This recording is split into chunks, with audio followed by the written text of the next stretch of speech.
Assalamualaikum warahmatullahi wabarakatuh.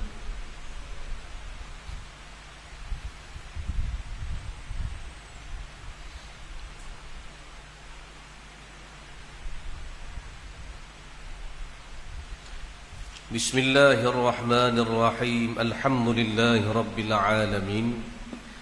Wassalatu wassalamu ala ashrafil anbiya'i wal mursalin Sayyidina Muhammad wa ala alihi wa sahbihi ajma'in. Subhanaka la ilma lana illa ma 'allamtana innaka antal alimul hakim. Wa la hawla wa la quwwata illa billahil aliyyil azim. Yang kita muliakan Tuan Pengerusi, para imam, para bilal, ahli jawatan kuasa masjid Kampung Gong Tok Nasik, tuan-tuan guru, para alim ulama, para ustaz, seterusnya seluruh muslimin muslimat, hadirin hadirat yang menjadi tetamu Allah Subhanahu wa ta'ala. Marilah sama-sama kita panjatkan syukur kehadrat Allah Subhanahu wa ta'ala, kerana dengan limpah kurnia daripada Allah Subhanahu wa ta'ala mengizinkan kita sekali lagi pada malam ini dapat bertemu di dalam majlis ilmu. Kita harapkan pertemuan kita mengundang rahmat dari sisi Allah, dikurniakan kepada kita keberkatan pada umur. Mudah-mudahan segala amal yang kita lakukan dihitung sebagai suatu amal saleh yang memberi keuntungan pada hari kita bertemu dengan Allah Subhanahu wa ta'ala di yaumul mahsyar nanti insya-Allah. Kuliah maghrib pada malam ini kita menggunakan kitab Iqtarabatis Sa'ah, Kiamat hampir tiba, yang telah diterjemahkan oleh Al-Fadhil Ustaz Tuan Guru Ahmad Fahmi Zamzam rahimahullahu ta'ala. Kemudian jikalau ada sedikit lagi masa, kita menggunakan kitab yang kedua, Uqudul Lujain fi Bayan Huquq Az-Zawjain, Syekh Nawawi Al-Jawi rahimahullahu ta'ala. Qala muallif rahimahullahu ta'ala wa nafa'ana wa iyyakum bi'ulumihi fid darain amin ya rabbal alamin. Katanya Tuan Pengarang rahimahullahu ta'ala,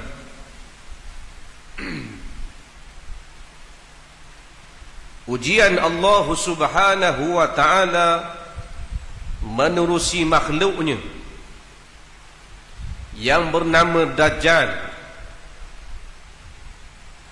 adalah sebesar-besar ujian yang ditimpakan kepada umat manusia yang beriman. Kita semua sedia maklum bahawasanya bila mana disebut duduk di atas muka bumi Allah Subhanahu wa ta'ala, maka tidak lari daripada diuji dan dicoba oleh Allah Subhanahu wa ta'ala. Nisbah pada ujian yang besar, bahkan dikatakan sebesar-besar ujian yang akan ditimpakan kepada umat manusia adalah ujian bila mana keluarnya Dajjal laknatullah. Tidak ada ujian, katanya Tuan Pengarang, yang lain yang menyamai, apakah lagi melebihinya, yakni kemuncak ujian yang hebat di atas dunia ini adalah fitnah Dajjal. Dalam hal ini baginda Rasulullah sallallahu alaihi wasallam telah bersabda, ma baina khalqi Adam ila qiyamis sa'ah amrun akbaru minad dajjal, rawahu Muslim.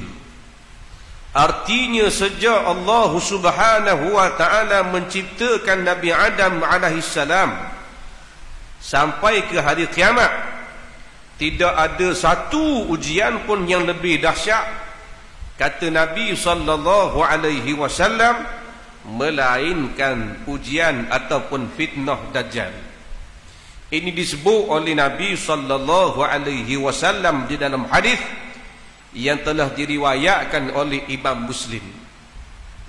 Begitu juga ke semua nabi-nabi, rasul-rasul alaihi wassalatu wassalam mengingatkan akan kaumnya tentang fitnah dajjal. Semua nabi-nabi dan rasul-rasul memperingatkan kaum masing-masing. Padahal kalau kita kira yang sempat dengan dajjal ni umat Nabi Muhammad akhir zaman. Tetapi dahsyatnya fitnah ini, beratnya fitnah ini, sehingga dipesan oleh tiap-tiap nabi-nabi dan rasul-rasul kepada umat masing-masing. Sebagaimana yang disebut oleh Nabi sallallahu alaihi wasallam, sesungguhnya kata Nabi, tidak ada satu fitnah ataupun ujian daripada Allah Subhanahu wa taala di atas muka bumi ini sejak dia menciptakan zuriat Nabi Adam alaihissalam sampai hari kiamat yang lebih dahsyat daripada fitnah dajjal. Bermula daripada Nabi Adam alaihissalam sampailah akhir zaman, tak adalah Allah Ta'ala turunkan ujian atau fitnah yang sangat dahsyat melainkan fitnah dajjal.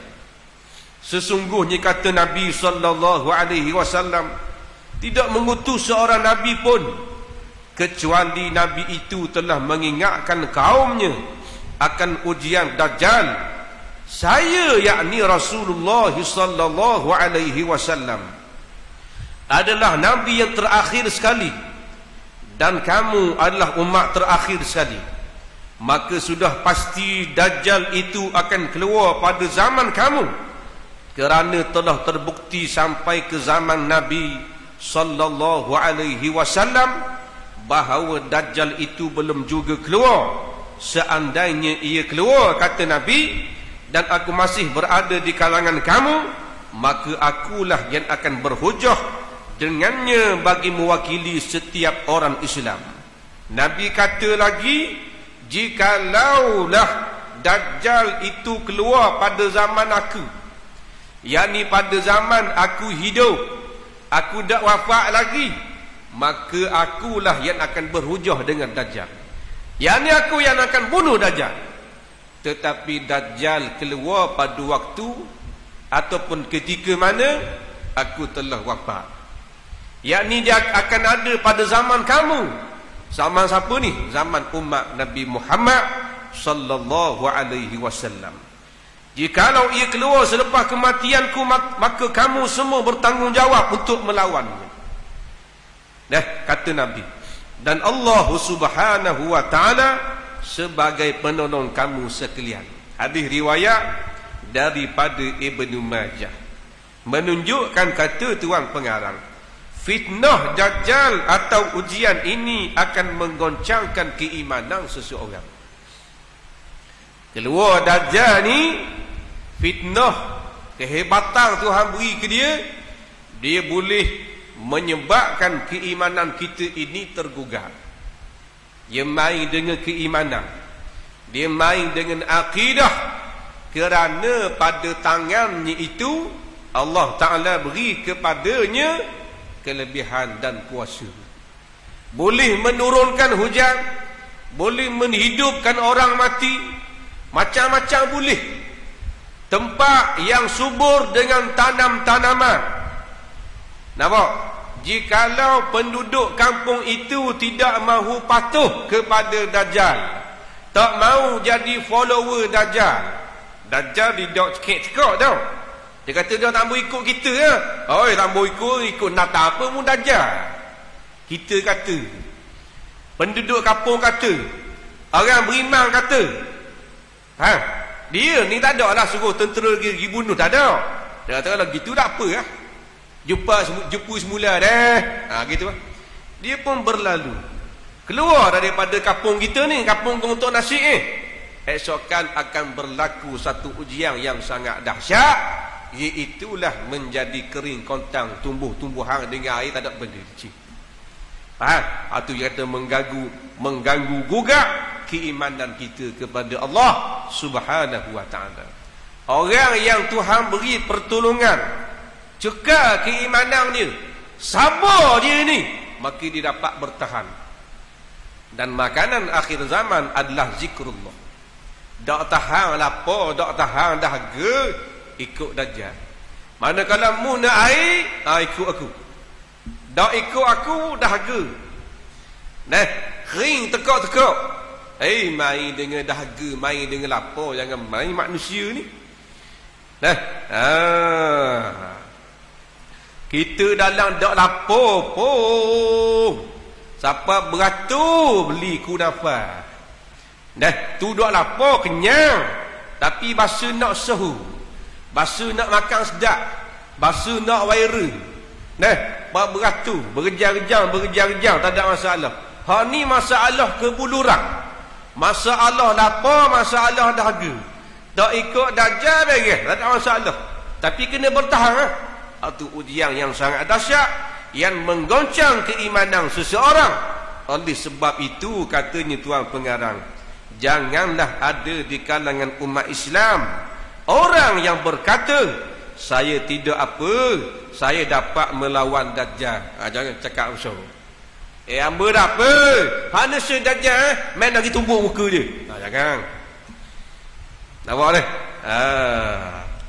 Tak sempat zaman kita, alhamdulillah. Kalau sempat, minta tolonglah dengan Allah Subhanahu wa ta'ala dengan pertolongan yang sungguh-sungguh.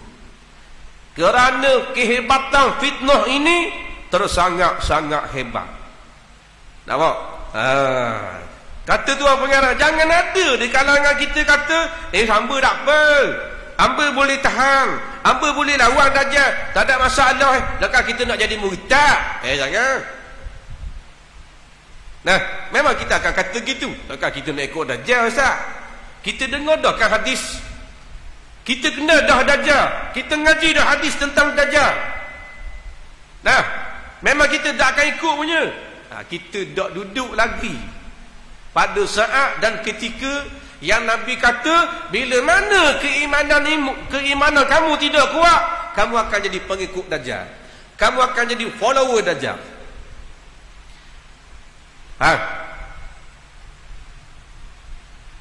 Oleh sebab itu Rasulullah sallallahu alaihi wasallam mengajarkan kita supaya minta berlindung dengan Allah daripada godaan Dajjal.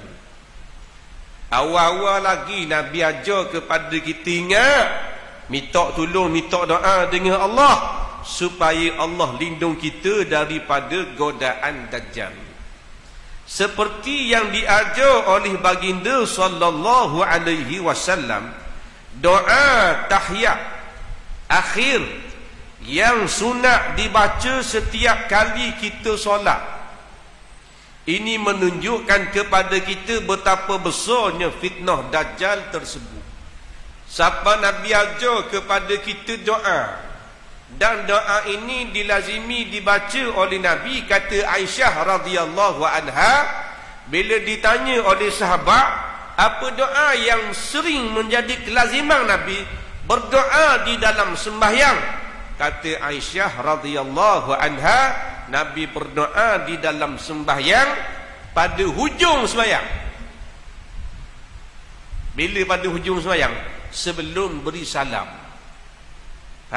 Yang ni selepas habis kita baca tahiyat akhir. Fil alamin innaka hamidum majid. Hujung sembahyang dah ni. Lepas ni nak beri salam dah. Ketika itu sunat berdoa. Sehingga kata ulama-ulama, ini termasuk waktu doa yang mustajab. Nampak? Dalam sembahyang, doa kita mustajab dua tempat. Yang pertama dalam sujud. Ingat tu dah.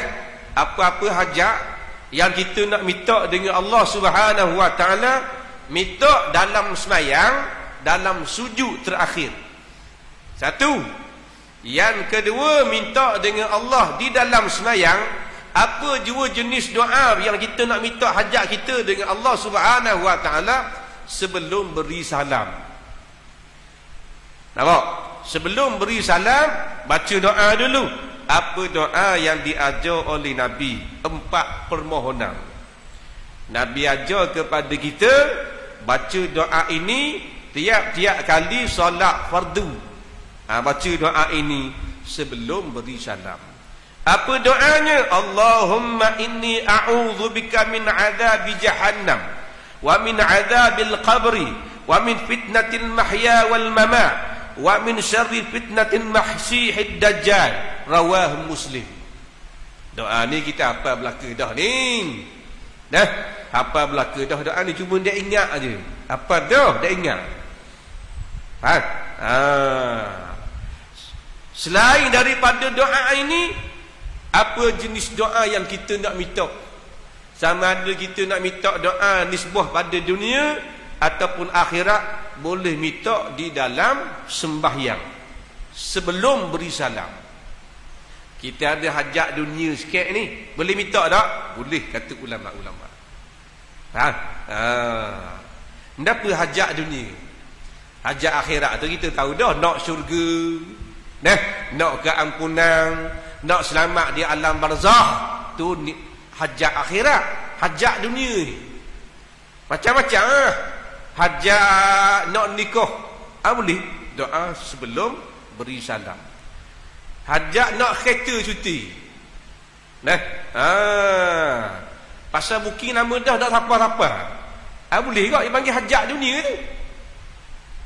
Booking dah aziah, dah zakat nak telefon salesman, dah boleh. Boleh berdoa di dalam sembahyang sebelum kita beri salam. Bila alamin innaka hamidum majid. Ya Allah, permudahkanlah urusanku dapat kereta aziah. Tapi dalam hati kalau bahasa Melayu jangan tumbik mulut dah, kira bodoh. Melayu tidak boleh berlafaz. Berdoa di dalam sembahyang bahasa Arab. Kalau tak reti Arab, maka hendaklah bahasa Melayu tetapi di dalam hati. Bahasa yang kita faham selain Arab. Dalam hati. Jadi doa ini diajar oleh Nabi, bahkan Nabi tidak tinggal sampai Nabi wafat. Doa ni. Begitu juga di dalam hadis riwayat daripada Imam Tirmizi rahimahullahu ta'ala, bila mana Abu Umamah radhiyallahu anhu bertanya kepada Nabi sallallahu alaihi wasallam, ya Rasulullah, di mana tempat yang Tuhan betul-betul mustajabkan doa hamba-Nya? Nabi jawab 2 tempat. Nampak? Yang pertama, pada 1/3 malam, hujung dah, dekat nak masuk waktu subuh, waktu itu mustajab. Yang kedua, hujung solat, yakni sebelum beri salam di dalam solat. Maka tempat ini sangat-sangat mustajab. Kalau boleh kita doa juga walau sepatah pun. Fil alamin innaka hamidum majid, Allahumma ghfirli wali walidayya. Apa dah? Ya Allah, ampunilah dosaku dan dosa kedua ibu bapaku. Assalamualaikum warahmatullah. Assalamualaikum warahmatullah. Baru beri salam. Nak baca doa panjang boleh tak? Boleh, kata ulama-ulama. Syarat kita bukan imam. Kalau kita imam, tidak disunatkan kita berdoa panjang-panjang sebelum beri salam. Jangan panjang-panjang sangat pasal kita imam. Dari kira tu imam ajak banyak doa sebelum beri salam, kat setengah jam lebih. Tak boleh jadi nyanyi ke makmum pula. Dia gitu. Kita makmum tak apa panjang pun. Imam tak boleh panjang. Cukup doa yang diajar oleh Nabi ni menjadi suatu kelaziman bagi kita. Molek ini doa ni kalau kita hafal dan kita jadikan wirid di dalam kehidupan. Nah, pasal 4 permohonan ini sangat-sangat mustahak, sangat-sangat penting. Allahumma inni a'udzubika min adabi jahannam. Ya Allah, aku minta berlindung dengan Engkau daripada seksa api neraka Jahannam. Dia tak mustahak lagi. Selamat daripada api neraka, minta berlindung daripada api neraka, tak mau masuk dalam api neraka. Dah. Minta dengan Allah Subhanahu wa taala. Kemudiannya lagi min adabil qabr, daripada azab kubur. Ya Allah, aku minta berlindung daripada-Mu ya Allah daripada azab kubur, daripada fitnah kubur, daripada kena kepik dalam kubur. Minta dengan Allah Subhanahu wa taala. Kerana kita ni kalau mati dalam keadaan sekarang ni, dalam keadaan lara, dalam keadaan maksiat, dalam keadaan maknanya lalai kepada Allah Subhanahu wa taala, tak terlepas daripada fitnah kubur. Siapa dia jamin diri dia malam ni kalau mati malam ni terlepas daripada fitnah kubur? Tak ada orang boleh jamin. Selain daripada matinya para nabi atau matinya para syuhada, kena fitnah kubur. Kena fitnah kubur. Nah, atau mati pada hari Jumaat, tak kena fitnah kubur. Boleh kita ajak kita mati hari Jumaat boleh. Kita pun tak tahu bila kita akan mati. Minta dengan Allah nak mati hari Jumaat boleh. Tapi boleh ke tak? Harap-harap boleh. Harap-harap insya-Allah.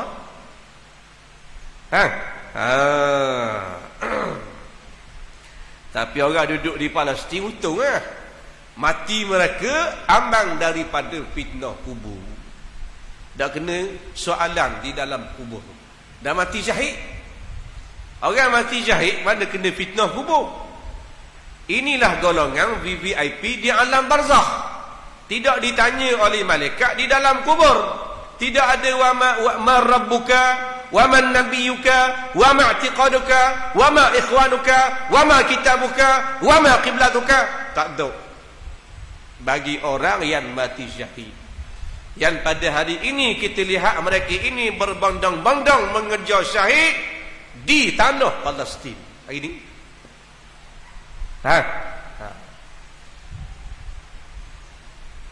Orang mati syahid tak kena fitnah kubur. Orang mati syahid masuk dalam syurga tanpa hisab. Orang mati syahid bangkit di padang mahsyar bau wangi, darahnya wangi seperti kasturi. Orang mati syahid haram dimandikan jenazah dia kerana dimuliakan. Hebat orang mati syahid. Dan kadang-kadang kelebihan ini Allah Ta'ala zahirkan kepada kita agar iman kita bertambah. Seperti kita tengok ada video yang sampai kepada kita, seorang kanak-kanak remaja genap 20 umur dia. Umur dia genap 20-an. Dapat syahid.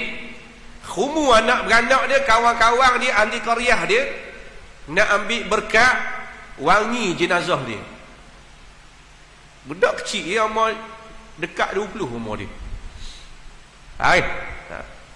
Masih pegang tangan, pegang tubuh, pegang kepala, pegang pipi, pegang muka, api pegang mereka. Kerana apa? Mereka kata demi Allah, baunya seperti bunga-bunga yang sangat wangi. Allah zahirkan sedikit supaya apa? Menambahkan keimanan kita, menambahkan hemah kita, agar kita ini jangan putus asa berjuang pada jalan Allah Subhanahu wa ta'ala. Orang video-video gitu kita tengok, tazkirah bagi kita. Ni tengok orang nyanyi, tengok orang joget, bodoh dah habis mau. Tengok drama tu, tengok drama ni. Dah bila kita nak jadi orang baik? Kita watak ahli maksiat semua. Jadi watak orang soleh ada, jadi watak orang baik, jadi watak orang berjuru hara. Ini cerita Dajjal malam ni. Sebelum datangnya Dajjal yang sebenar, maka keluar dulu cucu-cucu Dajjal. Hari ni pun kita lihat cucu-cucu Dajjal bila mana mereka keluar, telah memberi pengaruh yang sangat hebat kepada umat Islam. Tidak lama lagi negara kita akan didatangi oleh penyanyi daripada orang putih, yang menjadi pendokong kepada LGBT. Tak lama dah ni, bulan November. Pakak-pakak beli tiket nampak? Pendokong LGBT Coldplay. Betul tak? Tu tak ada tauliah ada apa tu. Ada apa-apa dah kita. Abi nyanyi joget, abi joget dangdut, abi dangdut drama, abi drama main bola, abi main bola badminton, abi main badminton makan angin. Dah ada mampu kerah gitu. Tak ada amal, tak ada takwa, tak ada benda satu. Nampak? Gak bila tengok video Palestin nangis, siapa dia? Ada seorang ulama yang saya lupa nama dia, dia kata jangan kamu tangisi Palestin, tetapi tangisilah diri kamu sendiri, hei umat Islam. Kerana mereka mati mempertahankan bumi umat tauhid, tanah air mereka, bumi para anbiya. Mereka mati dalam keadaan mulia di sisi Allah Subhanahu wa taala. Adapun kamu belum tentu. Kita ni mati belum tentu mulia. Mereka mati dalam keadaan mulia kerana mempertahankan tanah air mereka. Tak lagi mereka. Mereka boleh lagi. Mereka boleh memilih kehidupan yang baru. Jika lain tak ada masalah. Jual tanah mereka, tak ada masalah. Tetapi mereka adalah golongan yang amanah, dipilih oleh Allah Subhanahu wa taala. Bahkan kalau kita tengok berita-berita selain daripada berita-berita Inggeris, yang banyak lebah kita, yang banyak mengelirukan kita, sebenarnya tentera-tentera Yahudi laknatullah telah pun berputus asa. Ada di kalangan mereka yang jadi gila, tak boleh pergi perang. Dikatakan lebih daripada 200 pilot yang tembak lagi kerana melihat kawan-kawan mereka yang kena bom. Honi helikopter, honi jet, macam-macam kena bom bodoh gitu pun. Nampak? Ni. Lalu sasaran mereka adalah orang awam saja. Nak perang dengan mujahidin Hamas tak boleh. Pasal mereka sangat-sangat kuat. Bantuan daripada Allah Subhanahu wa taala. Kita baca berita CNN apa bahalbong itu. Tunjuk mereka ni hebat, mereka ni kuat, padahal pakai paper. Tentera Yahudi pakai paper. Terberok gitu. Nampak ni kehebatan seseorang bila mana mereka ini meletakkan agama di hadapan. Perjuangan mereka bukan untuk terus hidup, tetapi mereka mengejar syahid di sisi Allah Subhanahu wa taala.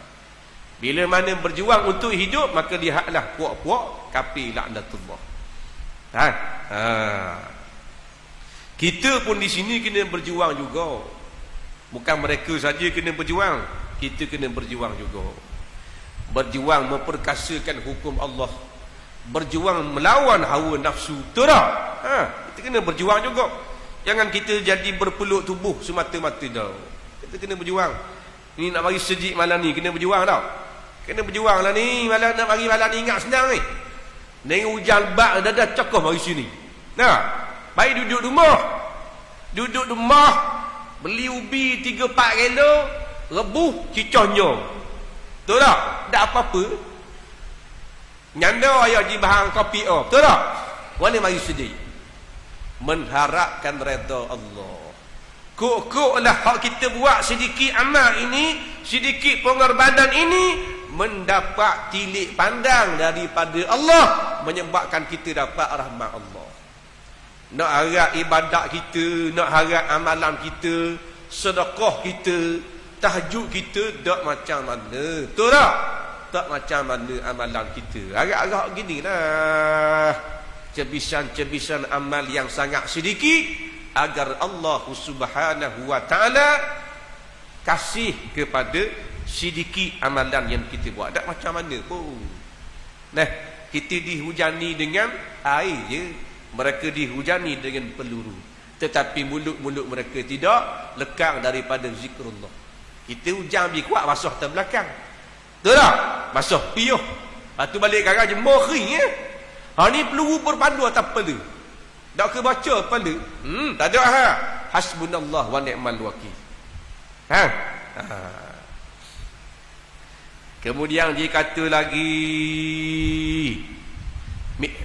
doa tadi ujian pula minta berlindung daripada Allah Subhanahu wa taala daripada ujian kehidupan dan ujian setelah mati, dan juga aku minta berlindung dengan engkau wahai Allah daripada kejahatan fitnah Al-Masih Dajjal.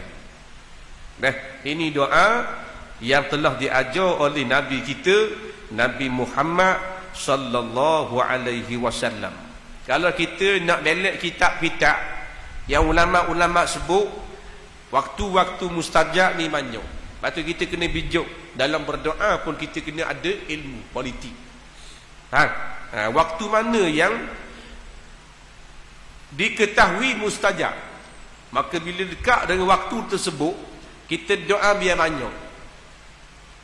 Waktu lain pun kita berdoa juga, tapi waktu yang mustajab doa biar banyak, biar lama. Di sana kata ulama-ulama ada 5 waktu yang sangat-sangat mustajab, yang warid daripada hadis Nabi sallallahu alaihi wasallam. Yang pertama hadis riwayat daripada Imam Abu Dawud. Bila tu? Hari Jumaat. Ada kita tahulah Kedah ni, hari Jumaat waktu mustajab doa. Hari Jumaat ni umum. Waktu mana? Pas subuh. Sebelum zuhur, pukul 9, pukul 2.30, ke pas zuhur, ke pas asar, ke sebelum asar, ke pukul 3, dah pukul apa? Jawabnya penhujung waktu asar. Diharapkan kata Nabi, waktu mustajab tersebut hujung waktu asar. Habis kita sembahyang asar, kita duduk tengok sekejap, baca Quran ke berzikir ke apa, hujung waktu asar tu perbanyakkan berdoa kepada Allah Subhanahu wa taala kerana waktu tersebut mustajab. Kalau kita ada apa-apa hajat besar, molek jangan minta dengan makhluk ni, minta dengan makhluk tak pakai. Minta dengan Facebook, tak tolonglah. Hamba ni susah gini. Tak, minta dengan Tuhan. Minta tolong orang berdoa boleh, tapi dalam masa yang sama kita kena bersungguh minta. Cari hari Jumaat, insya-Allah panjang umur. Hari Jumaat ni hujung waktu asar, berdoa kepada Allah Subhanahu wa taala. Yang keduanya waktu setelah muazzin ataupun tukang bang selesai bang. Habis orang bang tu waktu mustajab.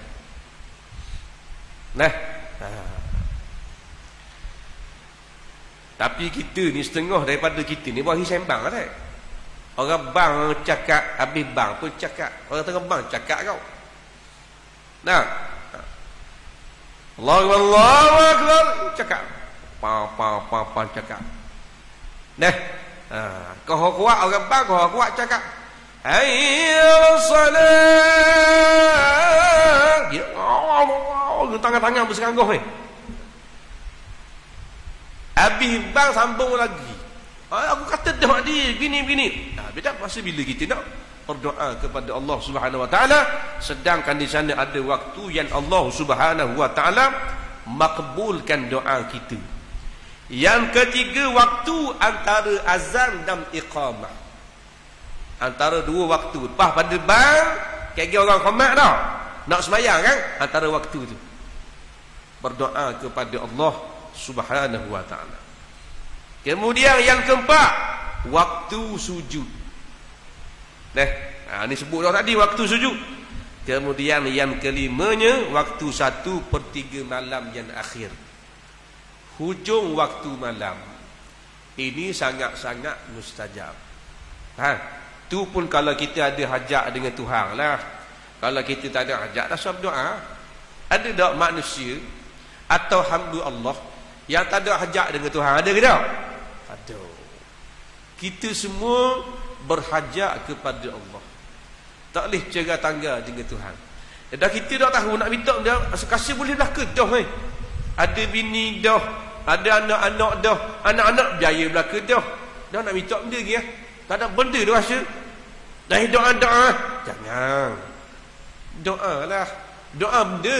Berdoa supaya Allah Ta'ala akhiri hidup kita dalam keadaan husnul khatimah. Betul tak? Jangan kita rasa kita tak ada hajat dengan Tuhan. Ada. Cuma kita bodoh je. Tak tahu.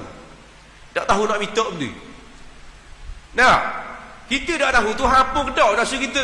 Itulah hajat. Kita dah tahu kita hari akhirat kaki masuk neraka ke masuk syurga. Minta dengan Allah nak syurga. Minta dengan Allah jauh daripada api neraka. Itulah hajat yang sangat besar.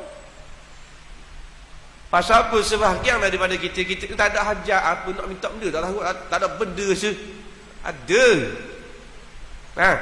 Mintalah keampunan daripada Allah Subhanahu wa taala. Kemudiannya, maka kata tuan pengarang rahimahullahu taala, bila mana masyarakat banyak melupakan ajaran Islam, tidak mengetahui rukun dan syarat solat, bahkan masih banyak yang tidak mengerjakan solat, nampaknya keadaan seperti ini bertambah buruk dari hari ke hari, sehingga apabila sampai di kemuncaknya, maka ketika itulah Dajjal akan muncul. Bila Dajjal akan muncul? Bila mana dunia lupa kepada Dajjal. Semua orang sibuk dengan urusan masing-masing, sibuk dengan perniagaan, sibuk dengan hiburan, sibuk dengan macam-macam, sehingga lupa Dajjal. Maka ketika itulah natang Dajjal yang akan keluar. Dikala mana kita sibuk mengejar dunia, maka katanya Huzaifah bin Asid radhiyallahu an, seorang sahabat, pernah berkata, inna Dajjal law kharaja fi zamanikum laramathu sibyanu bil khadah walakinnahu yakhruju fi naqsin minan nas wa khifatin minad din wa su'i dhatil bain. Sesungguhnya kata sahabat, jika Dajjal itu muncul pada zaman kamu, yakni pada zaman tabi'i, pasti kanak-kanak akan melemparnya dengan batu. Kalau Dajjal keluar pada zaman tabi'i, tetapi dia akan muncul pada saat bilangan umat Islam yang benar-benar kuat beragama itu sedikit. Kata sahabat Nabi sallallahu alaihi wasallam, bila Dajjal akan keluar pada ketika mana orang yang kuat berpegang dengan agama sikit. Orang soleh jadi sikit, orang alim jadi sedikit, tok-tok guru jadi tak ada dah, habis mati belaka. Hanya tinggal sedikit saja. Saki-baki saja orang-orang yang soleh, orang-orang yang takwa kepada Allah, sangat sedikit. Ramai orang fasik, ramai orang jahil. Ketika itulah Dajjal akan muncul. Zaman kita sekarang ni, ramai orang alim ke ramai orang jahil? Ramai orang jahil dah. Jahil lah. Dah lah jahil, tak mahu dengar pula, tak mahu mengaji pula. Kalau jahil nak mengaji tak apa. Ni jahil tapi tak mahu mengaji. Bila jahil, tak mau mengaji, tak mau belajar agama, hak tu ialah yang dikatakan al-jahlu aqrabu ilal kufr. Kejahilan ini sangat-sangat dekat dengan kekufuran. Kerana bila mana manusia itu jahil, bodoh tak tahu benda, maka mereka akan mudah melakukan perbuatan-perbuatan atau mengucapkan perkara-perkara yang boleh merosakkan keimanannya, merosakkan agamanya, boleh menyebabkan dia jadi murtad sebab dia jahil. Mempermainkan sembahyang, mempermainkan ulama-ulama, mempermainkan ayat-ayat Allah Subhanahu wa taala, mempermainkan sunnah Nabi sallallahu alaihi wasallam. Nah, walaupun saya tak tutup aurat tetapi hati saya baik, ini jahil. Walaupun saya tidak sembahyang tetapi saya keluar zakat, jahil ke tak? Jahil. Walaupun saya tak sembahyang tetapi saya keluar zakat, lah, zakat kewajipan yang lain, sembahyang kewajipan yang lain. Tetapi bila jahil, tengok, jadi rosak. Percakapan dia pun menunjukkan dia ini sebenarnya telah merenggan-renggankan agama. Walaupun saya tidak sembahyang tetapi saya tetap hamba Allah. Walaupun saya tidak sembahyang, saya buat amalan-amalan yang lain. Saya banyak bersedekah, saya banyak buat konten-konten yang saya derma ke orang tu, saya derma ke orang ni, saya sedekah orang tu, saya tolong orang tu. Dia mengaku dia tak sembahyang, tapi dia mengaku dia baik walaupun tidak sembahyang. Padahal orang yang tidak sembahyang ini adalah penghuni ahli neraka Saqar. Jahat ke baik? Siapa tahu Allah humbang dalam api neraka, jahat ke baik? Jahat. Tetapi bila jahil, dia mengaku diri dia baik. Nampak? Dah.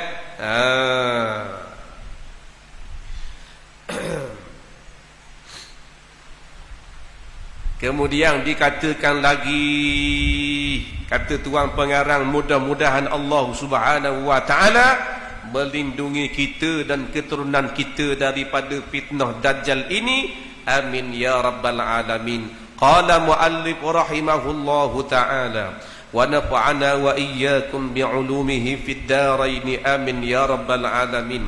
Kata tuan pengarang rahimahullahu taala, telah datang suatu hadis daripada Nabi sallallahu alaihi wasallam. Kata Nabi, ittala'tu 'alan nar fawajadtu aktsara ahlihan nisa, rawahul Bukhari wal Muslim. Maksudnya aku telah lihat, kata Nabi, di dalam neraka, maka aku mendapati kebanyakan isinya adalah kaum wanita. Hadis riwayat daripada Imam Al-Bukhari dan Muslim. Ini Nabi sebut sendiri dengan jelas, kebanyakan ahli neraka adalah kaum wanita. Hadis yang lain Nabi suruh para wanita buat dua perkara. Yang pertama, banyakkan sedekah. Yang kedua, banyakkan berbuat baik hatta kepada suami. Kerana apa Nabi suruh wanita banyak sedekah dan banyak berbuat baik? Kerana aku lihat ramai kaum kamu, hei wanita, hei perempuan, menjadi majoriti penghuni api neraka Allah. Orang puan yang ada sedekah biar banyak. Kerana sedekah dapat memadamkan api neraka. Dan banyaklah buat baik pada suami kita, laki kita, buat baik banyak. Sebab tu kita pesan sama-sama dalam bab ni. Kita kalau orang puan yang ada suami, dia lebih untung daripada perempuan yang tidak ada suami. Perempuan yang tidak ada suami tetapi dia ada mak ayah, syurga dia di bawah tapak kaki mak dia. Dia kena taat pada mak dia, kena kasih sayang pada mak dia, kena berbakti pada mak dia dan ayah dia, perempuan. Tetapi bila mana dia berkahwin, dia nikah, ada suami, maka syurga daripada tapak kaki mak beralih di bawah keredaan suami dia. Bila suami dia reda, maka dia dapat masuk syurga. Ingatlah, mana-mana perempuan ada suami, gunakan kesempatan ini, dipanggil peluang keemasan. Nampak? Kita tak nanti kena suami kita kena jadi wali dulu baru kita nak taat ke dia? Tak. Nak tunggu suami kita ni jadi ulama besar ataupun jadi tok guru besar baru kita nak taat pada suami kita? Tak. Siapa dia pun suami kita, bila mana telah berkahwin dengan kita, dia telah ditetapkan jodoh oleh Allah sebagai suami kita. Pekerjaan dia apa jua sekalipun, dia kerja biasa je, dia kerja jual ikan je, dia kerja jual nyo je, dia pemain motor je, tak kira lah suami kita. Tak smart mana pun, tak handsome mana pun bini kita, ustaz, Allah hitam letung. Dah suamimu dah, suami saya lah, tapi hitam lah, tak apa.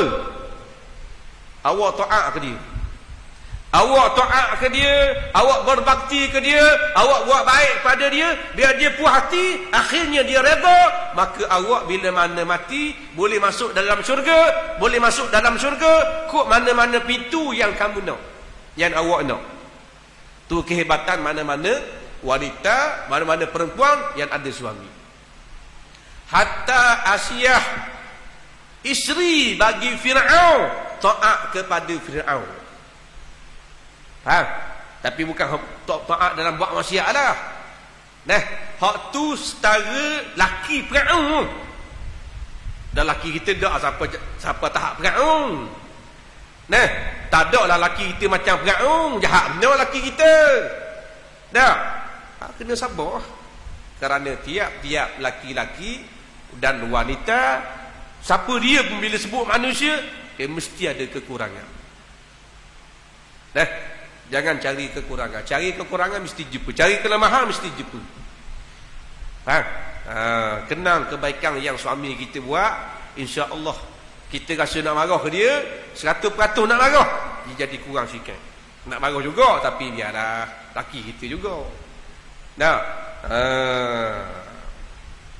Buat benda-benda yang suami kita seronok, suami kita suka. Kalau boleh tiap-tiap malam macam ke malam pengantin sama. Tapi hak ni payah nak buat ni, kita kata saja je. Tapi nak amal payah. Kita layang suami kita seolah-olah macam pengantin baru sama. Walaupun kita bukan pengantin baru dah, kita pengantin buruk lepuk. Layang suami seperti malam pengantin juga. Dengan berhias, dengan bersolek, pakai comel-comel, pakai wangi-wangi. Tanyalah mana-mana suami disuka tak isteri dia malam-malam sebelum tidur pakai comel. 100% seluruh dunia setuju, mati stand, seronok, suka, gembira. Ada tak suami suka isteri dia malam-malam sebelum tidur busuk kohong, pakai duduk sejuk macam tu, kapek muka, lepas tu gak berahi jerekah, ada? Serema nak, comel, penampilan istimewa, wangi, hak tu sepakat, ijma' di kalangan laki-laki. Tetapi ini tidak memberi suatu perkara yang keutamaan bagi wanita. Mereka ini akan bersolek, memakai pakaian-pakaian yang bagus-bagus ketika mana berhadapan dengan orang lain. Dengan suami dia minta maaf banyak, baju buruk lepuh. Ini sebab tu dia kata punca terjadinya yang demikian ialah kerana yang pertama mereka tidak taat kepada suami, yang kedua lagi tabarruj. Tabarruj ni makna pakai hebat-hebat, lawa-lawa, pakaian kemegahan, pakaian cantik-cantik, bukan untuk suami tetapi untuk tontonan umum.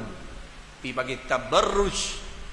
Kalau tabarruj, pakai lawa-lawa hebat-hebat di hadapan suami, dipuji syarak.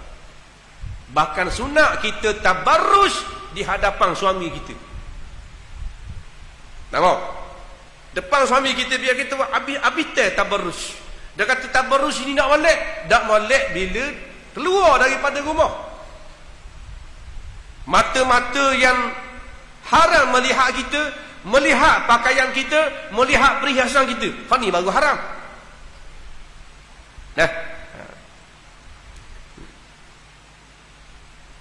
Iaitu dia kata apabila ia hendak keluar daripada rumah, ia memakai pakaian kemegahannya dan bersolek dan menelokkan diri, dan keluarnya itu memberi fitnah kepada manusia.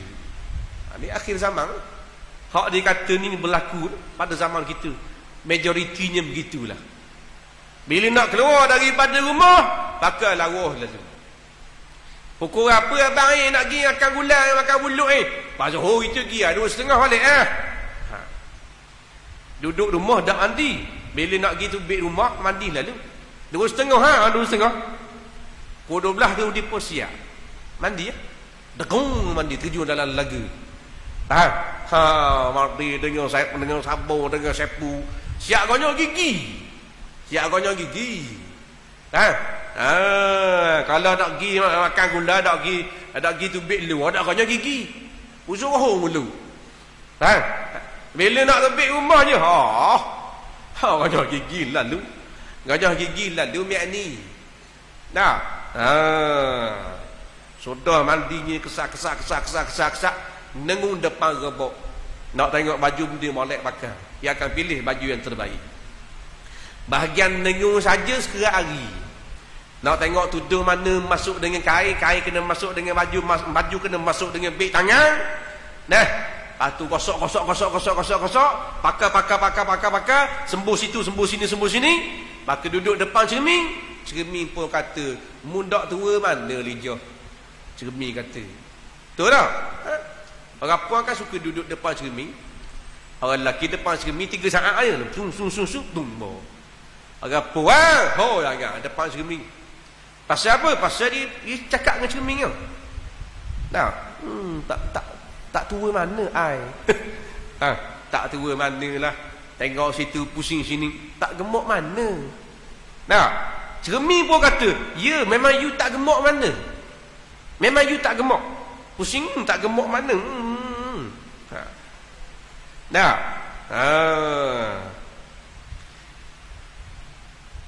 Laki dengar, laki kata memang you tak gemuk. Macam badak sumbu je. Ya gitu. Allahu Rabbi. Jadi ingat jangan bertabarrus, kerana tabarrus ini dilarang oleh Islam.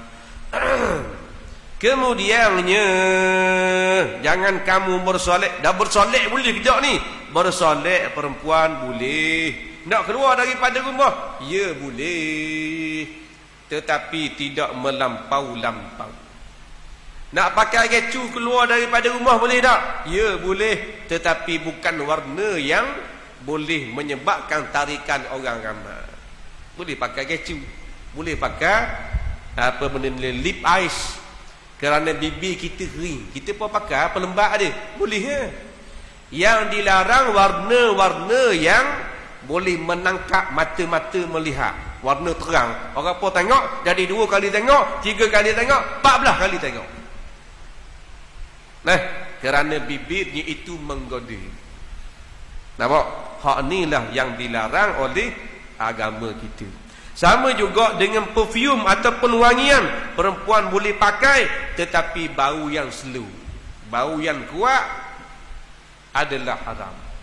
Mana-mana perempuan yang memakai wangian lalu di khalayak ramai, mana-mana laki-laki yang bukan mahram bau, maka perbuatan itu seperti perbuatan zina, yakni dia dapat dosa seperti dosa berzina.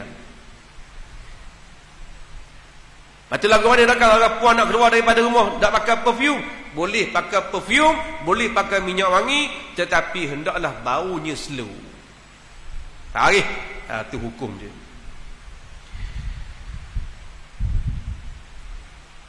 Sekiranya perbuatan itu sejahtera bagi dirinya, nescaya tiada sejahtera bagi orang ramai, kerana kata Nabi SAW, apabila seorang perempuan itu keluar untuk berjalan-jalan, maka patut bertanyalah oleh ahlinya, ke manakah engkau hendak pergi? Maka jawabnya, aku hendak pergi melihat orang sakit, atau aku hendak mengiringi jenazah. Bila isteri kita nak keluar daripada rumah, sepatut suami kena tanya, nak pergi di mana? Kalau pergi ke tempat-tempat yang tak patut pergi, tak perlu kita izin. Kalau nak pergi mengaji ilmu agama, boleh izin.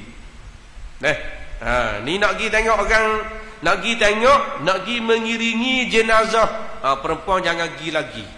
Tunggu selesai lah orang urus jenazah, atau dah jenazah sampai kubur, baru rombongan perempuan datang untuk mengucap takziah, betul tak? Untuk beri sedikit sumbangan kepada keluarga si mati. Boleh Jangan hadir ketika mana orang tengah sibuk nak kapang, sibuk nak mandi, sibuk nak sembahyang, dia pergi bolok serok situ, maka ini dilarang oleh agama. Sehingga suatu hari Nabi tengok perempuan ramai duduk kumur dekat mayat, dekat ada satu rumah yang berlaku kematian. Nabi kata, ni ramai perempuan ramai-ramai ni, mari buat benda. Tukang pikul jenazah, ada tukang mandi jenazah, ada tukang kapang, ada kalau kita balik. Nabi hamba suruh balik. Tidak ada pahala ziarah bagi kamu, hei perempuan. Menunjukkan apa kata ulama-ulama? Nak bagi nawak orang mati boleh, tetapi jangan menimbulkan fitnah. Anak beranak kita bukan orang lain, ustaz. Boleh, tetapi jangan timbulkan fitnah. Janganlah bersapa tahap kita bercampur gaul dengan orang lelaki yang ada pada ketika nak urus jenazah tersebut.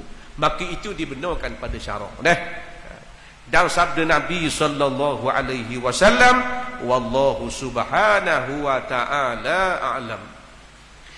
Sebelum kita tutup majlis pada malam ini, ada satu pengumuman, iaitulah rayuan derma pada malam ini.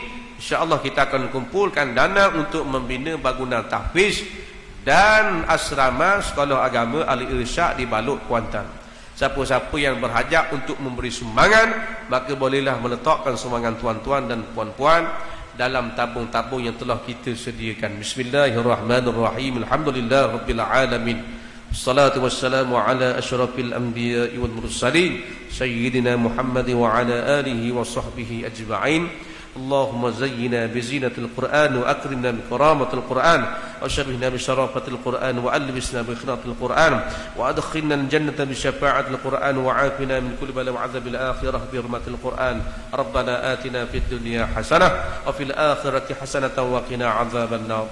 Sallallahu ala sayyidina Muhammad wa ala alihi wa ashabihi ajma'in. Walhamdulillahi rabbil alamin. Assalamualaikum warahmatullahi